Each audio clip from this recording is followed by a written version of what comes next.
পটিয়া থানার ওসি প্রত্যাহার, ইউনূসের বিদায়ের কাউন্টডাউন শুরু। একদিকে সরকার বিদায়ের কাউন্টডাউন হচ্ছে, সেই আওয়ামী লীগও ফিরে আসার পথ প্রশস্ত হচ্ছে। ধরা পড়ার পর তাকে সরাসরি বিমানবন্দর পুলিশ থানায় নিয়ে যায়, তাকে গ্রেফতার করা হয়। স্বরাষ্ট্র উপদেষ্টা আর ডক্টর মোহাম্মদ ইউনূসের কাছে আমি জবাব চাই, কেন আসিফ মাহমুদ সজীব ভুইয়ার বিরুদ্ধে আইনি ব্যবস্থা নেওয়া হবে না? কেন তাকে যেই বিমানবন্দর কর্মকর্তা পুলিশে দিল না তার বিরুদ্ধে ব্যবস্থা নেওয়া হবে না? আর কেন আমাদেরকে আসিফ মাহমুদ সজীব ভুইয়ার লাইসেন্সটা দেখানো হবে না? আমার মুক্তিযুদ্ধের বাংলাদেশকে জামাত ইসলামের হাতে তুলে দিয়ে চলে গেছে। উনি তো চলে বেঁচে গেছেন। আমরা এখন জামাত ইসলামী আমাদের কি করবে আমরা জানি না। মুক্তিযুদ্ধের সঙ্গে কোনো সম্পর্ক নাই এইরকম একটা লোক আজকে দেশ শাসন করতেছে। দর্শক, উপদেষ্টা আসিফ মাহমুদ সজীব ভুঁইয়ার কয়টি অস্ত্র? একটি নয়, দুটি বন্দুকের লাইসেন্স নিয়েছেন তিনি, একটি পিস্তল এবং একটি শটগান। প্রশ্ন হচ্ছে, এই দুইটা বন্দুক তিনি একসাথে চালান কিভাবে? কে চালায় তার? আসসালামু আলাইকুম এভরিওয়ান, কি অবস্থা সবার? আশা করছি সবাই ভালো এবং সুস্থ আছেন। প্রতিদিনের মতো আবারও আরেকটি নতুন ভিডিওতে আপনাদের সবাইকে স্বাগতম। আপনারা ইতিমধ্যে কিছু অংশ বিশেষ এবং টাইটেল এবং থাম্বনেল থেকে বুঝতে পেরে গিয়েছেন ভিডিওটি কতটা গুরুত্বপূর্ণ হতে যাচ্ছে এবং রাজনৈতিক যে চলমান পরিস্থিতি তারাও ধারাবাহিকতা আজকে আমাদের এই ভিডিওটি। আপনারা ইতিমধ্যে ভিডিওটি কিছু অংশ বিশেষ এবং টাইটেল থাম্বনেল থেকে বুঝতে পেরে গিয়েছেন ভিডিওটা কতটা গুরুত্বপূর্ণ, এবং পরবর্তী সম্পূর্ণ ভিডিওটা দেখলে আপনারা বুঝতে পারবেন কতটা গুরুত্বপূর্ণ এবং তথ্যবহুল। সম্পূর্ণ ভিডিওটি শুরু করার পূর্বে আমি আপনাদেরকে জানিয়ে রাখতে চাই, যারা আমাদের এই চ্যানেলটিতে নতুন অবশ্যই সাবস্ক্রাইব করে পাশে থাকবেন, এবং যারা ইতিমধ্যে সাবস্ক্রাইব করে ফেলেছেন আপনাদেরকে অসংখ্য ধন্যবাদ। তবে চলুন আমরা মূল ভিডিওটি শুরু করি। পটিয়া থানার ওসি প্রত্যাহার, ইউনূসের বিদায়ের কাউন্টডাউন শুরু। 5 অগাস্ট সকালবেলাও কেউ ভাবতে পারেননি যে শেখ হাসিনা বিদায় নিচ্ছেন। ঠিক তেমনি ইউনূস বিদায় নিচ্ছেন, এটিও যেদিন বিদায় নেবে সেদিন সকালবেলাও হয়তো আপনারা ভাবতে পারবেন না যে ডক্টর ইউনূস বিদায় নিচ্ছেন। সত্যিকার অর্থে যদি বলি, সব জায়গার খবর যেটি, ইউনূসের পায়ের তলায় মাটি নেই, আসলে মাটিহীন আতঙ্কিত দিন পার করছে। এটি মানুন, বিশ্বাস করুন আর না করুন। আমি যেটি বলছিলাম যে পটিয়া থানার ওসিকে প্রত্যাহার করা হয়েছে। গত দুদিন যাবৎ বহুল আলোচনায় ছিল বিষয়টি। গতকাল রাত 10:30টায় অন্যায়ভাবে পটিয়া থানার ওসি অন্যায় দমন করতে গিয়ে অন্যায়ভাবে পটিয়া থানার ওসিকে প্রত্যাহার করে চট্টগ্রাম রেঞ্জের ডিআইজি কার্যালয়ে তাকে সংযুক্ত করা হয়েছে। এটি কি হলো? এটি ইউনূসের বিদায়ের আরেকটি গর্ত খোঁড়া হলো। এই ওসির বিরুদ্ধে শাস্তিমূলক প্রত্যাহারের ব্যবস্থা নেওয়ার ফলে ভবিষ্যতে বিভিন্ন থানায় যেটি ঘটবে, সেটি মব বাহিনী গিয়ে যাকে অ্যারেস্ট করতে বলবে অ্যারেস্ট করে ফেলবে। কে রিস্ক নিতে চায়? প্রত্যাহারের ভয় আছে, চাকরিতে সমস্যা হতে পারে, এই রিস্ক নেবে না। এই যখন অবস্থা, তখন সার্বিকভাবে বিষয়টিকে যদি আপনি চিন্তা করেন, তাহলে ডক্টর ইউনূসের সরকার, ডক্টর ইউনূস কি করলো? মবকে উস্কিয়ে দিল, ডাকাতিকে সন্ত্রাসীকে উস্কিয়ে দিল। ওসি আবু জায়েদ মোহাম্মদ নাজমুন নূরকে প্রত্যাহারের মাধ্যমে বাংলাদেশে আরো বেশি মব ভায়োলেন্স হবে। এই হওয়ার ফলটাই হচ্ছে ডক্টর ইউনূসের বিদায় ঘন্টার কাউন্টডাউন।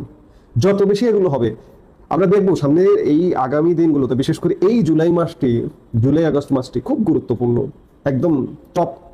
বঙ্গভবন থেকে শুরু করে সারা বাংলাদেশ খুব গুরুত্বপূর্ণ, খুব ক্রুশিয়াল মোমেন্ট, যে আরো বেশি মব হবে, আরো বেশি বিশৃঙ্খল পরিবেশ তৈরি হবে।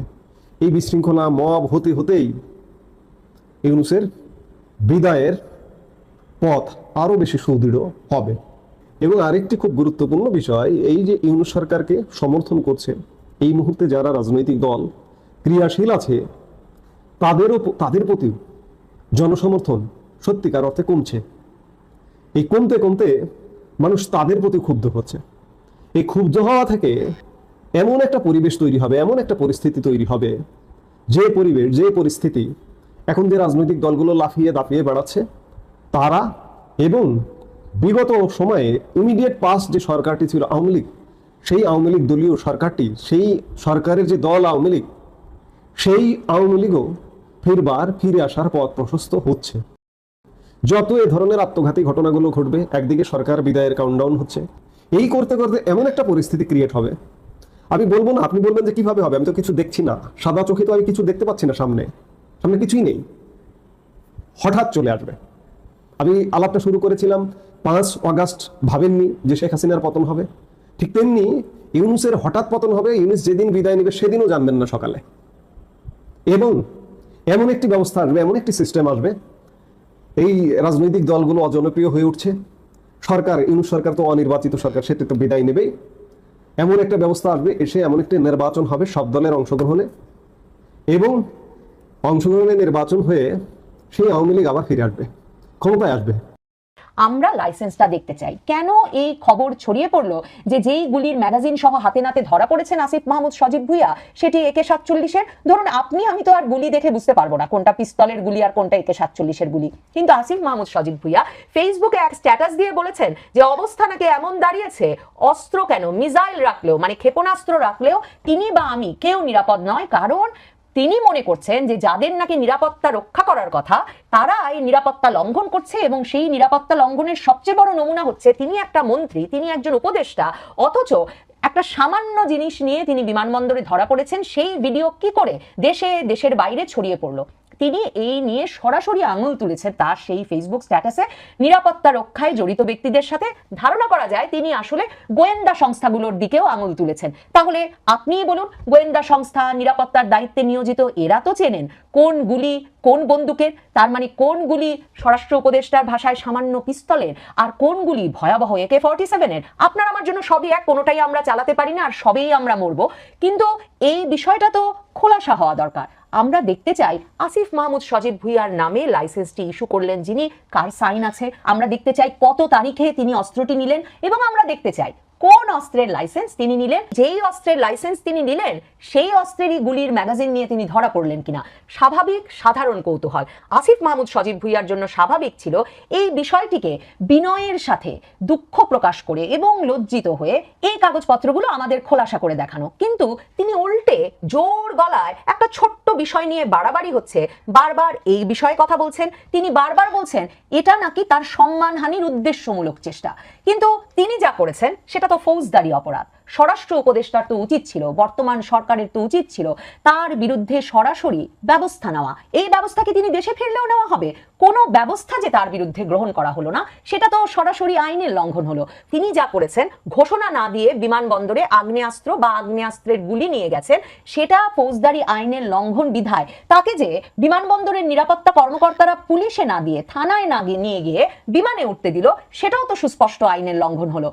স্বরাষ্ট্র উপদেষ্টা বলেছেন বিমানবন্দরে কিভাবে এই গাফিলতি হলো, কেন তিনি তৃতীয় গেইটে গিয়ে ধরা পড়লেন গুলি সহ, সেই বিষয়টি খতিয়ে দেখা হচ্ছে। তদন্ত কমিটি গঠিত হয়েছে। এখন তদন্ত কমিটি কি করবে বলুন তো? তদন্ত কমিটি বেচারা কয়েকজন নিরাপত্তা কর্মকর্তার হয়তো চাকরি খেয়ে দেবে, মানে বরখাস্ত করবে, সাময়িক বরখাস্ত করবে, ইত্যাদি ইত্যাদি। কিন্তু তারা কেন তাকে থানায় পাঠালো না, তা নিয়ে কেন করবে না?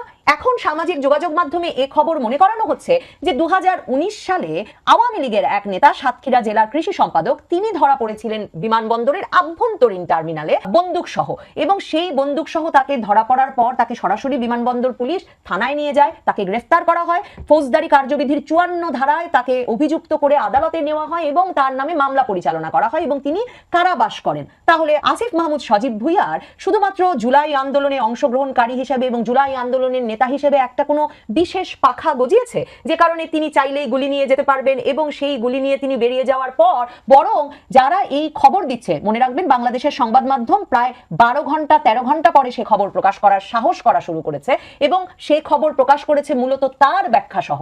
সেই অবস্থায় খবর প্রকাশিত হয়ে পড়লো কেন, তাতে চক্রান্ত দেখতে পাচ্ছেন, আর তিনি সরাসরি ফৌজদারি অপরাধ করেছেন সেটা দেখতে পাচ্ছেন না। আসলে তিনি কি করে দেখবেন? স্বরাষ্ট্র উপদেষ্টাকে যখন এই নিয়ে প্রশ্ন করা হলো, স্বরাষ্ট্র উপদেষ্টা বললেন ভুল হয়ে গেছে। এই যে আপনি আমি যেমন মোবাইল নিতে গিয়ে চশমা নিয়ে ফেলি, চশমা নিতে গিয়ে মোবাইল নিয়ে ফেলি, ঠিক তেমন করে নাকি গুলির ম্যাগাজিন নিয়ে উঠে পড়েছিলেন আসিফ মাহমুদ সজীব ভুইয়া। ঠিক তাই আমি নবনীতা চৌধুরীর বয়ানে প্রশ্ন করেছিলাম যে আসিফ মাহমুদ সজীব ভুইয়ার জন্য এই গুলির ম্যাগাজিন একটা বিস্কুট বা চানাচুরের প্যাকেট হয়ে উঠেছে কিনা, যে হঠাৎ করে ব্যাগে তিনি গুজে রেখেছিলেন। স্বরাষ্ট্র উপদেষ্টা কি আইনি ব্যবস্থা নেবেন তা না বলে বরং এই কথা বলছেন। স্বরাষ্ট্র উপদেষ্টার কাছে সাংবাদিকেরা এই প্রশ্ন করেনি, কিন্তু এই প্রশ্নের উত্তর তো ইউনূস সরকারকে দিতে হবে যে যেই সরকারের মন্ত্রী নিজে বাড়িতে অস্ত্র ছাড়া থাকা নিরাপদ বোধ করছে না, সেই সরকার তার মানে কি করে সারা বাংলাদেশের সাধারণ জনগণের নিরাপত্তা নিশ্চিত করছে? তার মানে ইউনূস সরকার স্বীকার করে নিচ্ছে যে নিরাপত্তার খাতিরে অস্ত্র রাখাটাই স্বাভাবিক চর্চা।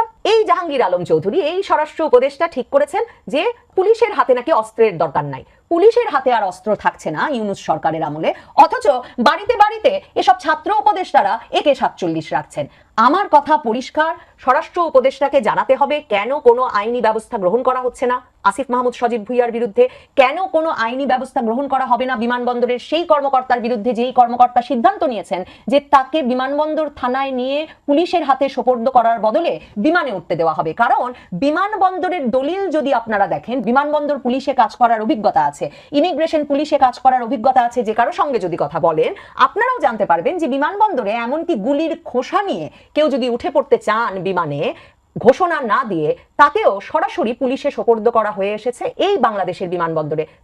তাহলে আসিফ মাহমুদ সজীব ভুইয়ার ক্ষেত্রে নিয়ম বদলে যাবে কেন? আসিফ মাহমুদ সজীব ভুইয়ার কাছে থাকা গুলির ম্যাগাজিন বিমানবন্দরের তৃতীয় বা সর্বশেষ স্তরের নিরাপত্তা গেইটে পাওয়া যাওয়ার পর সেই গুলির ম্যাগাজিনটা শুধু নিয়ে বিমানবন্দর কর্মকর্তা আসিফ মাহমুদ সজীব ভুইয়ার ব্যক্তিগত কর্মকর্তার কাছে দিয়ে দিয়েছেন এবং তিনি সেটা নিয়ে বাড়ি চলে এসেছেন। ব্যক্তিগত কর্মকর্তা আসিফ মাহমুদ সজীব ভুইয়ার সঙ্গে বিমানের সহযাত্রী ছিলেন না, তাহলে তিনি কি করে সেই স্তর পর্যন্ত, মানে সিকিউরিটির তৃতীয় গেট পর্যন্ত যেতে পারলেন? এই প্রশ্নের উত্তর দিতে হবে না? এবং মনে রাখবেন, আসিফ মাহমুদ সজীব ভুইয়ার ব্যক্তিগত কর্মকর্তা একজন ছিলেন এর আগে এপিএস মোয়াজ্জেম, যিনি হাজার হাজার কোটি টাকা বানানোর পর আসিফ মাহমুদ সজীব ভুইয়া বলেছেন যে নানা রকম দুর্নাম শুনছি, আমি কিছু জানি না। এই মন্তব্য করার পর সেই এপিএস মোয়াজ্জেম পদত্যাগ করেছে আর এই নতুন এপিএস এসেছে। এই নতুন এপিএস এর গুণের খবর হয়তো আমরা আর কিছুদিন পরেই জানবো।